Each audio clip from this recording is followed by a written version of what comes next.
안녕하십니까? 삶의 지혜와 영적인 깊이를 탐구하는 시간입니다.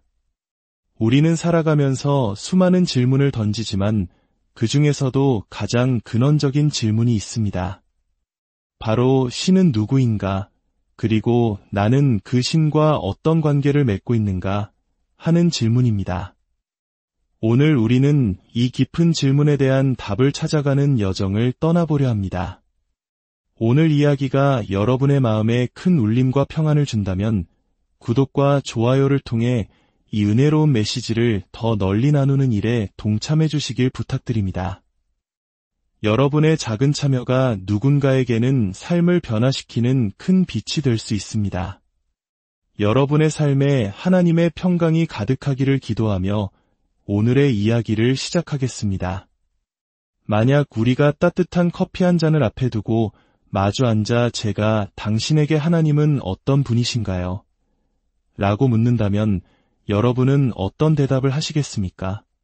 아마 많은 분들은 자신이 생각하는 가장 이상적인 모습, 자신이 옳다고 믿는 가치관, 그리고 세상이 이렇게 운영되었으면 좋겠다는 바람을 투영하여 하나님을 설명할지도 모릅니다. 어쩌면 그것은 하나님에 대한 설명이라기보다 가장 이상화된 자기 자신의 모습에 가까울 수 있습니다. 혹은 오랫동안 신앙생활을 해오신 분이라면 성경을 공부하며 배운 하나님의 속성들을 나열할 수도 있겠지요. 하지만 우리 기독교인들이 때로 당연하게 여기거나 잊어버리는 놀라운 사실이 있습니다. 그것은 바로 창조주 하나님께서 우리가 어둠 속에서 그분을 더듬어 찾도록 내버려 두지 않으셨다는 사실입니다. 하나님은 자신이 누구이며 무엇을 원하시는지, 이 세상의 근본적인 문제가 무엇이고 그 문제가 어떻게 해결되었는지를 분명하게 알려주셨습니다. 제가 결혼 초 아내와 함께 살게 된 집은 늘 은은한 조명으로 가득했습니다. 저는 밝은 형광등 아래서 자랐지만 아내는 따뜻한 색감의 스탠드 조명을 선호했죠.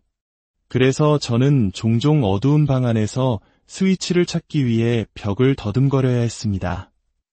우리 신앙의 여정도 이와 같을 수 있습니다.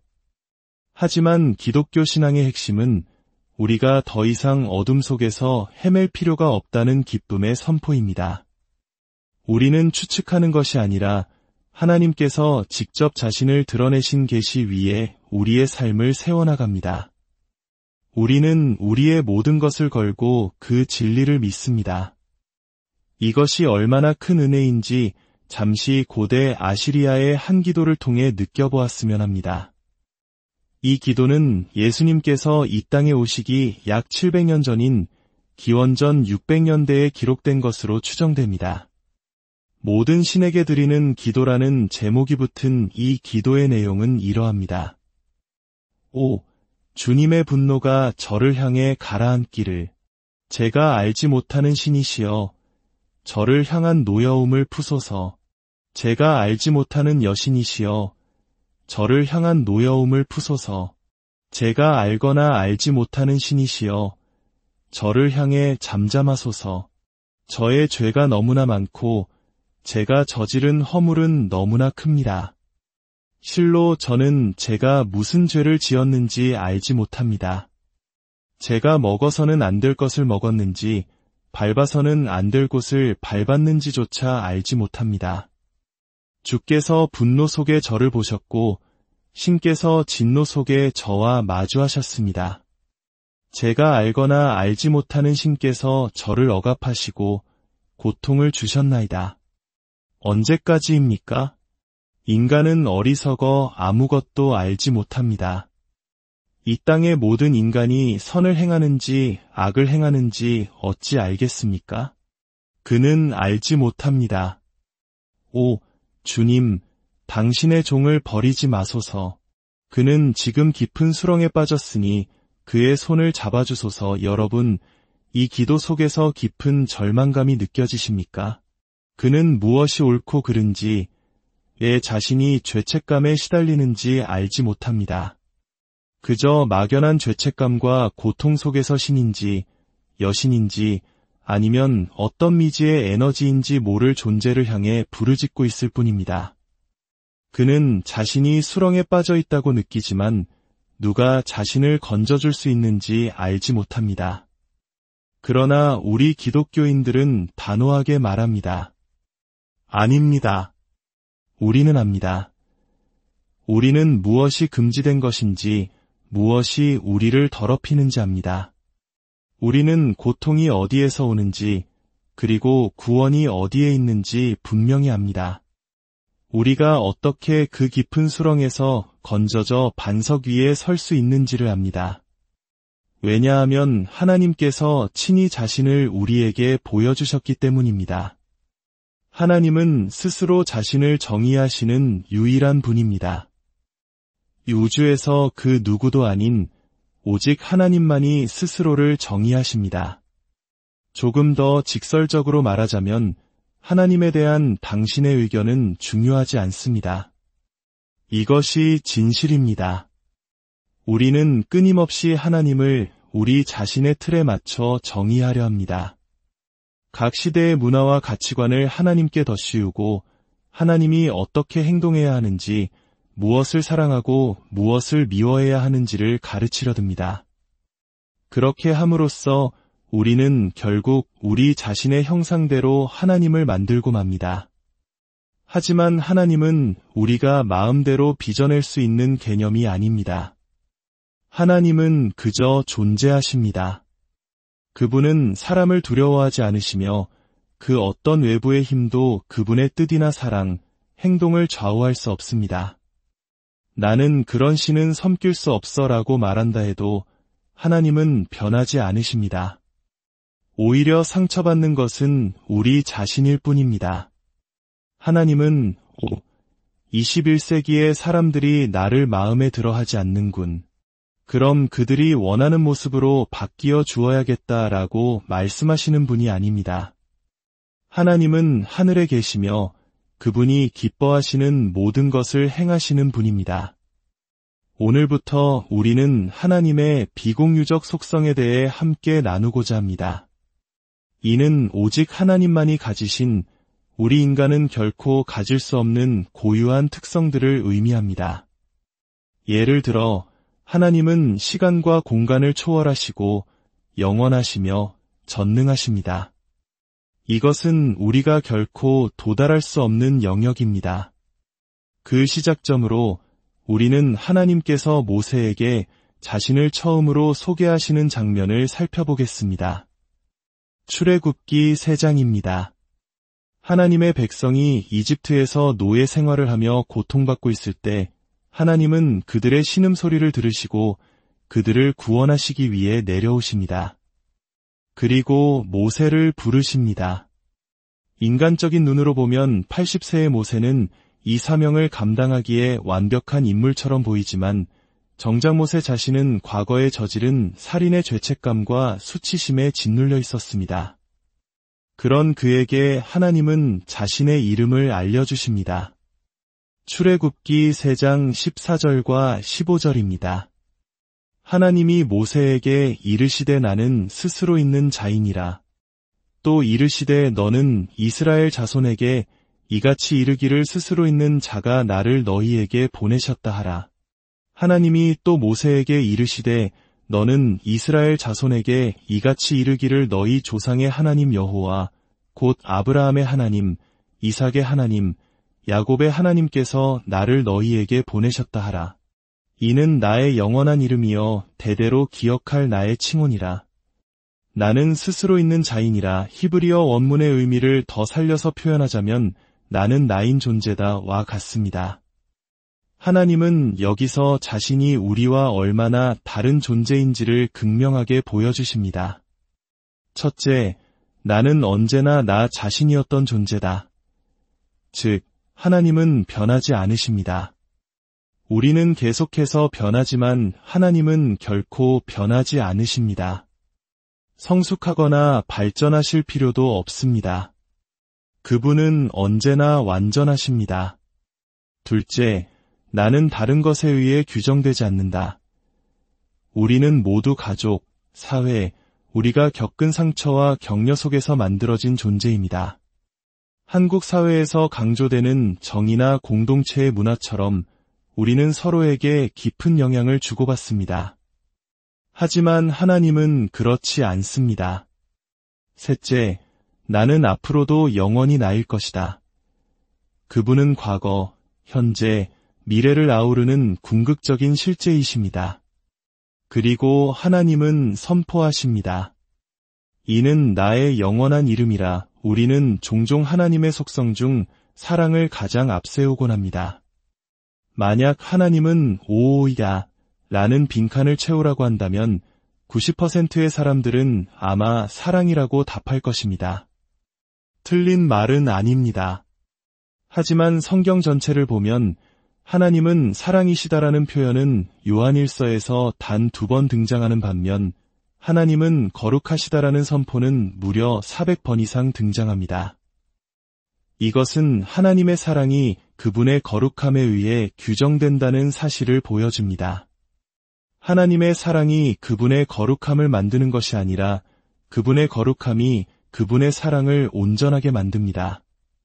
거룩함이란 무엇일까요? 그것은 온전함, 전체성, 그리고 도덕적인 완벽함을 의미합니다. 우주의 중심에는 거룩하다라고 찬양받으시는 분이 계십니다. 요한계시록 4장을 보면 하나님의 보좌 주위에서 내 생물이 밤낮 쉬지 않고 노래하는 장면이 나옵니다. 거룩하다 주 하나님 곧 전능하신 이여 전에도 계셨고 이제도 계시고 장차 오실 이시라. 그들은 사랑이라고 노래하지 않습니다. 거룩이라고 노래합니다. 왜일까요? 인간의 사랑은 불완전하기 때문입니다. 우리의 사랑은 도덕적으로 완벽하지도 온전하지도 않습니다. 만약 하나님께서 21세기의 불완전한 인간적인 사랑으로 우리를 사랑하신다면 우리는 큰 곤경에 처할 것입니다. 그러나 하나님의 사랑은 그분의 거룩함에서 비롯되기에 그 사랑은 우리를 변화시키고 치유하며 굳게 붙들어줍니다. 당신의 배우자가 당신을 온전히 채워줄 수 없는 이유가 바로 여기에 있습니다. 불완전한 사랑으로는 결코 영혼의 깊은 갈증을 채울 수 없습니다. 성경 전체를 관통하는 하나님의 가장 큰 속성은 바로 거룩함입니다. 그리고 하나님은 그 어떤 이유로도 자신의 거룩함을 훼손하지 않으십니다. 하나님의 진노는 흔히 생각하는 인간적인 분노나 격분과는 다릅니다. 그것은 거룩하지 않은 모든 것을 태워버리는 제사장적인 불과 같습니다. 거룩하신 하나님 앞에 거룩하지 않은 우리가 서게 되면 우리는 소멸될 수밖에 없습니다. 여기에 바로 우리의 딜레마가 있습니다. 거룩하신 하나님과 죄인인 우리 사이에는 건널 수 없는 깊은 간격이 존재합니다. 하지만 기억하십시오. 하나님은 거룩하시면서 동시에 사랑이십니다. 그래서 하나님은 이 문제를 직접 해결하기로 하셨습니다. 우리가 할 수 없기에 하나님께서 직접 길을 여셨습니다. 성자 하나님이신 예수 그리스도께서 스스로를 낮추어 인간의 몸을 입고 우리 가운데 오셨습니다. 이것이 성육신입니다. 예수님은 하나님의 거룩함을 조금도 훼손하지 않으신 채 도덕적으로 완전하고 온전한 삶을 사셨습니다. 그분은 보이지 않는 하나님의 형상이셨습니다. 우리는 예수님을 통해 비로소 하나님의 아름다움을 바라볼 수 있게 되었습니다. 그리고 순결한 거룩함과 사랑 그 자체이신 예수님께서 십자가로 향하셨습니다. 우리의 죄와 허물을 대신하여 십자가에 못 박히셨습니다. 혹시 신앙이 없는 분들이 교회가 왜 그토록 피에 대해 노래하는지 의아해할 수 있습니다. 고대 근동 문화에서 피는 죽음이 아니라 생명을 의미했습니다. 예수님께서 우리를 위해 흘리신 보혈은 우리에게 영원한 생명을 주기 위함이었습니다. 예수님의 피는 새 언약을 세우셨고 우리의 모든 죄를 대속하셨습니다. 과거, 현재, 미래의 모든 죄가 그분의 보혈로 완전히, 값없이, 영원히 용서받았습니다. 또한 구원을 베푸시고 우리를 죄의 노예 상태에서 구속하셨으며 우리의 더러워진 양심까지도 깨끗하게 씻어주셨습니다. 저의 과거에도 부끄럽고 추악한 모습들이 있었습니다. 때때로 그 기억이 떠오르면 죄책감에 몸서리칠 때도 있습니다. 하지만 예수 그리스도의 보혈이 저의 양심을 덮었기에 저는 담대히 선포할 수 있습니다. 과거의 그 사람은 십자가에서 예수님과 함께 죽었습니다. 지금의 저는 저를 사랑하사 저를 위하여 자기 자신을 버리신 하나님의 아들을 믿는 믿음 안에서 사는 새로운 존재입니다. 예수님은 십자가를 피할 능력이 있으셨습니다. 그분은 언제든 아버지께 구해 12군단도 더 되는 천사를 부를 수 있다고 말씀하셨습니다. 그러나 그분은 그렇게 하지 않으셨습니다. 무엇이 예수님을 십자가에 머무르게 했을까요? 그것은 바로 우리를 향한 거룩함에서 비롯된 완전한 사랑이었습니다. 그분은 우리에게 자신의 거룩함을 선물로 주시기 위해 그래서 우리가 거룩하신 하나님 앞에 소멸되지 않고 나아갈 수 있도록 하기 위해 기꺼이 자신의 생명을 내어주신 것입니다. 하나님의 이 장엄한 거룩함 앞에 설 때 우리는 비로소 우리 자신의 모습을 제대로 보게 됩니다. 이것은 결코 편안한 경험이 아닙니다. 성경의 위대한 선지자 이사야를 보십시오. 그는 당대 누구보다 도덕적으로 흠없는 삶을 살았을 것입니다. 그러나 그가 성전에서 하나님의 거룩한 임재를 목격했을 때 그는 이렇게 외쳤습니다. 화로다 나여 망하게 되었도다. 나는 입술이 부정한 사람이여 입술이 부정한 백성 중에 거주하면서 만군의 여호와이신 왕을 배웠음이로다. 하나님의 거룩한 빛 앞에서 그는 자신의 깊은 죄악을 깨닫고 절망할 수밖에 없었습니다. 이것이 바로 예수님께서 산상수훈에서 첫 번째로 선포하신 복의 의미입니다. 심령이 가난한 자는 복이 있나니 천국이 그들의 것이며 심령이 가난하다는 것은 영적으로 파산한 상태를 아는 것입니다.